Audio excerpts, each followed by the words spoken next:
Who wants to get low, low, low, low, low, low, low, low?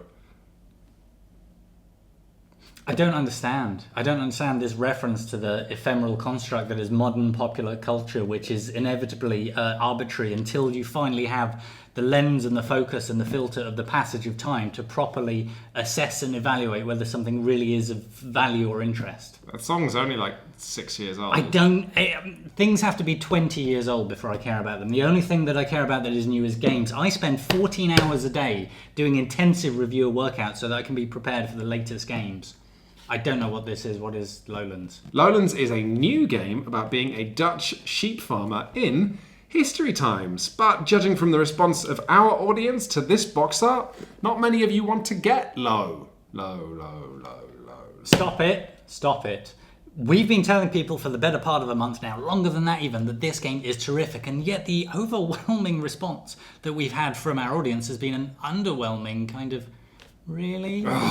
Yes, really. Really? Not since our Concordia review has a game looked this demure and unassuming, but been such a joy to play. Your men fell over. Yep, that'll happen to men.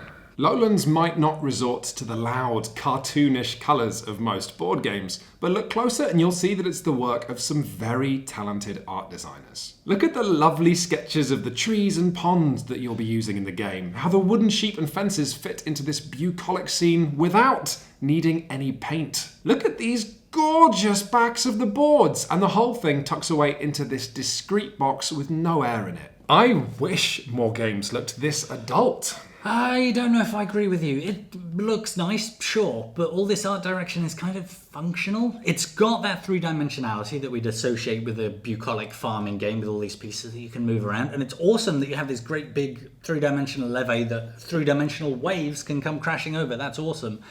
But icons for coins and workers and little shields and signage, and it's like a strategy video game from the 1980s. And I would know. How? Because I used to be a strategy video game in the 1980s. Okay, well, look, never mind how it looks. Let's talk about something we agree on, which is that this game is awesome. Yes. And let's get our audience's dwindling attention back with sex! Great! Yeah, what is sex? What is sex? I'm going to turn the camera off. I'm going to show you the book again. Ooh. Where were we? So, players in Lowlands spend their time assigning farmers to one of 5 different actions, at which point they collapse exhausted into a perfectly shaped indentation in the grass. And at the start of the game, the most pressing concern will be space. We'll be moving and building fences, because as soon as you put any of your sheep that you have together, they begin to multiply like a glassy-eyed virus. 2 sheep in the same place become 3, is that right? Yeah. Right.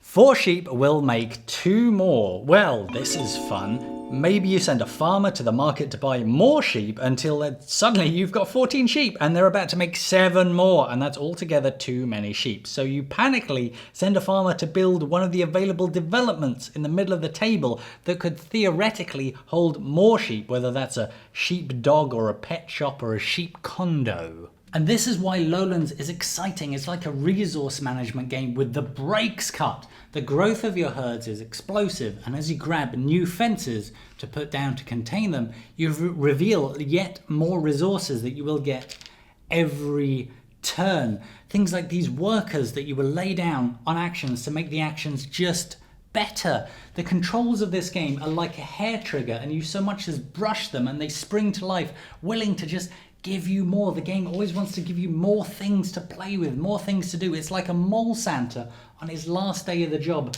drunkenly letting you have just anything.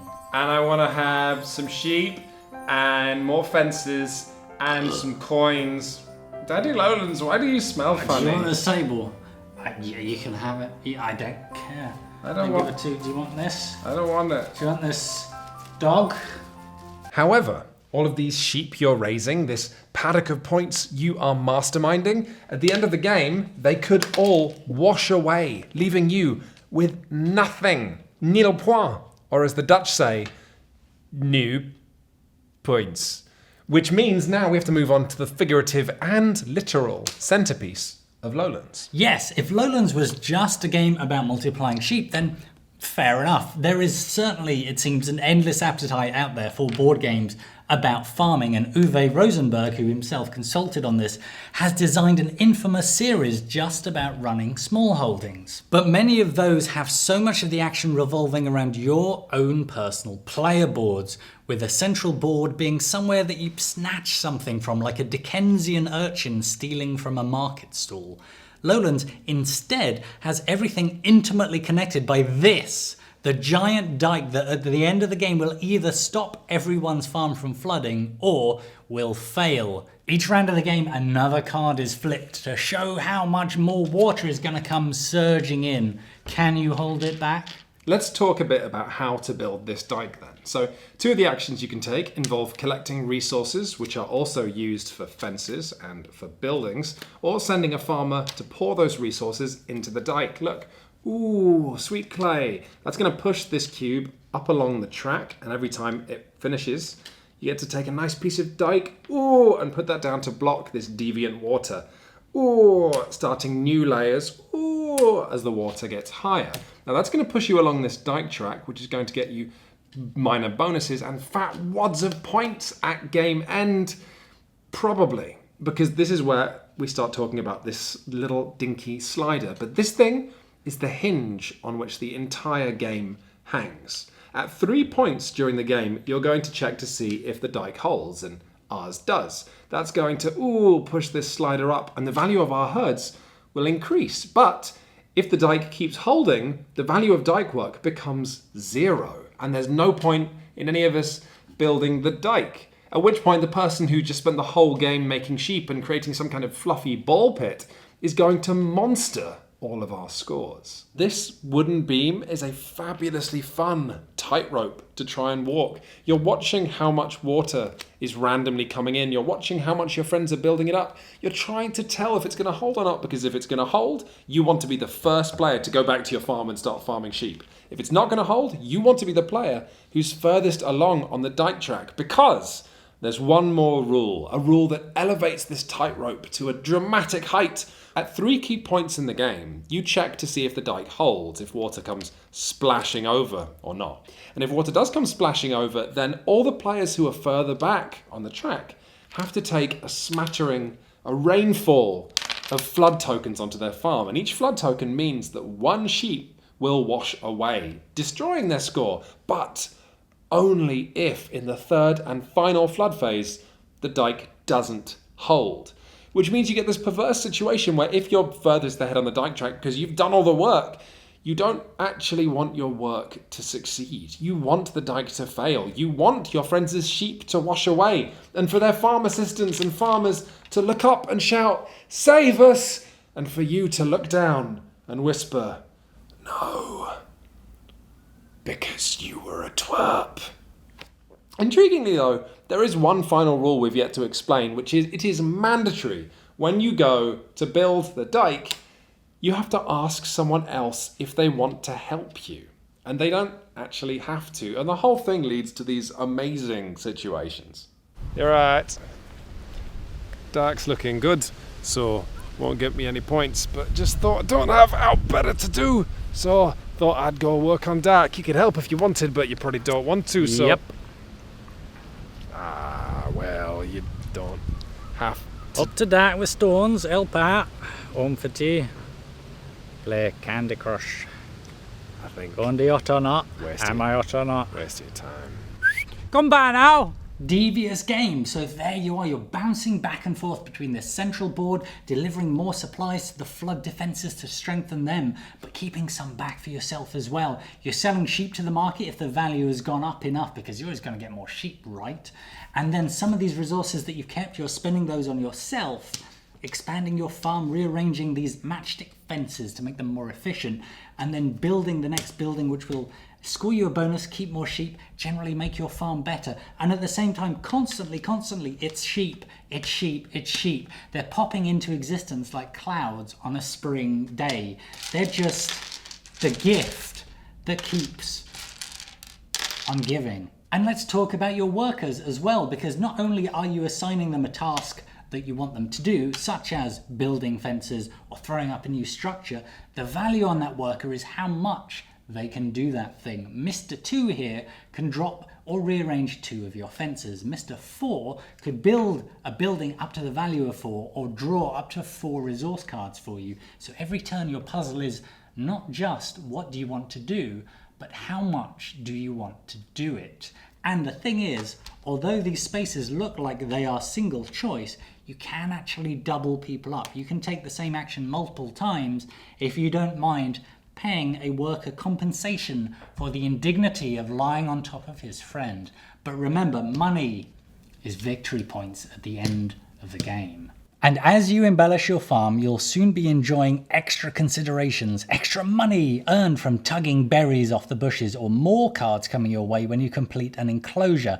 Add that to the money and cards coming as you pull the fences from the buildings on your resource boards, and Lowlands really is that manic mall Santa who, he was fired, wasn't he? It's almost like a second there. That's going in the video. It's not. I'm going to be the one editing this one. With a combination of well-placed workers and even more well-placed resources, you can have a damn fine farm. Look, I'm using these buildings to save on fencing costs, and every morning I dash to the market before anyone else to sell my sheep for the best price. And oh my god, I forgot that the sea existed for just 20 minutes, and now look at it! Whatever flood card is coming next is Lowland's biggest surprise, but there's also the question of which resource cards will come up next, or which buildings are on the menu this evening. All of this means Lowlands is very much a game about reacting and about making the most of the situation in front of you. That said, it is also a game where you have to pay close attention to the aims and the motivations and the machinations of other players if you really are going to slip ahead of your friends to claim first place. It doesn't do a fantastic job of increasing player interaction, but it nevertheless does demand that you watch what everybody else is doing all the time in order for you to be the best player at building or not building the dike at the right or the wrong time. But that's what Lowlands is all about. Excellent balance. You know, the cheap way that games hold your attention is just by giving you lots to do. I'm thinking of Trajan or Caverna or Terraforming Mars, where you can advance down all these different avenues and you don't quite know which one of those things will score you points, whereas Lowlands does something a lot harder, and we've whipped together a science chart for you here. You see, there are 3 things you can do to get points in Lowlands. You can build the dike, you can manage your buildings, and you can have your sheep. But each of these 3 things leans on the other 2. Buildings and the dike both require the same resources. Whether the dike holds or not changes how many points sheep are worth. And managing your sheep involves using a lot of buildings. And this is just such a strong and elegant structure for a game. It becomes one that I want to turn over in my head, not just trying to solve it, but admiring it. It's like an excellent risotto. All of these ingredients, all of these elements expertly mixed together, blended precisely, bouncing off one another. Does your risotto bounce? I just wish that the presentation was a little bit better. Are we still talking about this? Because it's kind of drab, and it's clearly supposed to appeal in all of its concepts and its aesthetics to those Uwe Rosenberg fans who want to pore over every acre and total up their number of animals and fences and vegetables and whatever. But it doesn't, for me, look as good as any of those Uwe Rosenberg things. You don't think it looks as good as like Caverna and Feast for Odin and Fields of Arle? I feel like they have more pop. Are you mad? No. You prefer the rotund cartoons of the all German Euro games ever to this sleek and clean looking thing? This is like 50% sad icons from Windows 95. Whatever. Yeah, the icons aren't great. But look at this nice tree. Look at the sketch style. It's like a holiday in the rain. It's like a bad English holiday. That's what farming is. So we don't agree on the art. We're never going to agree on this, clearly. But we do agree, surely, that it is one of the best examples of its kind in a long time. One of those best economic farmy things that clearly there's an endless appetite for. Yeah. The best I've played since the related Feast for Odin, which is an Uwe Rosenberg game, and for me it trounces Fields of Arle, and I much prefer this to Agricola. So who knew that we needed another game like this? Because we did. Yeah, I think this isn't a game designed by Uwe Rosenberg, but I do think it is, after Feast for Odin, the second best Uwe Rosenberg game ever made. I think it's the best economic-y thing I've played since we got in an early playtest of the fabulous Brass Birmingham, which is the Less sequel to farming-y, Brass. it's more industrial. Yeah, you're farming kind of coal and poor people in Brass Birmingham. But yeah, I think this is just awesome. What's my line? It's not on the top of your shelf. It's not. No, that's it. This game is going in my board game collection, which is high praise indeed. But I would say that it is not in the top tier of these sort of economic games. I don't think it is a Feast for Odin or a Great Western Trail or a Concordia, the fabulous Concordia, which, thank the Lord, a lot of you guys are playing now and agreeing with me that, oh my goodness, it's amazing. But still keeping it, still loving it, still definitely going to play it. I'll tell you what, after I'd played this game about 4 times though, I did become aware of one unsatisfying thing about it, which is that I just wish it was a bit longer. I wish I had a bit more control. I wish there was a bit more depth to it. You mean like an expansion? An expansion for this that gives me more to do would be great. I just feel it's wonderful that the game sort of ends quite quickly and everyone walks away going, that was lovely. It wasn't too long. But I do now think I wish it was a little longer, I wish I could had more control over my shit. Do you know what I mean? Because you get like 18 actions in a game of Lowlands and that's fine, but I wish it was closer to 20, 22, you know what I mean? No? It's just me who feels this way. Anyway, Lowlands is absolutely getting the Shut Up and Sit Down recommends badge. I think we can at least agree on that, right? Only just. Whoa. And I'd say buy Feast for Odin first. Okay, and I'd say buy Concordia first. But if your appetite is still not sated, then so get it, but get it third. There we go. Feast for Odin is very complicated. It's not. It's just got a lot of things. Yeah. It's shallow, broad but shallow, like a paddling pool. Okay. Who doesn't enjoy a paddling pool?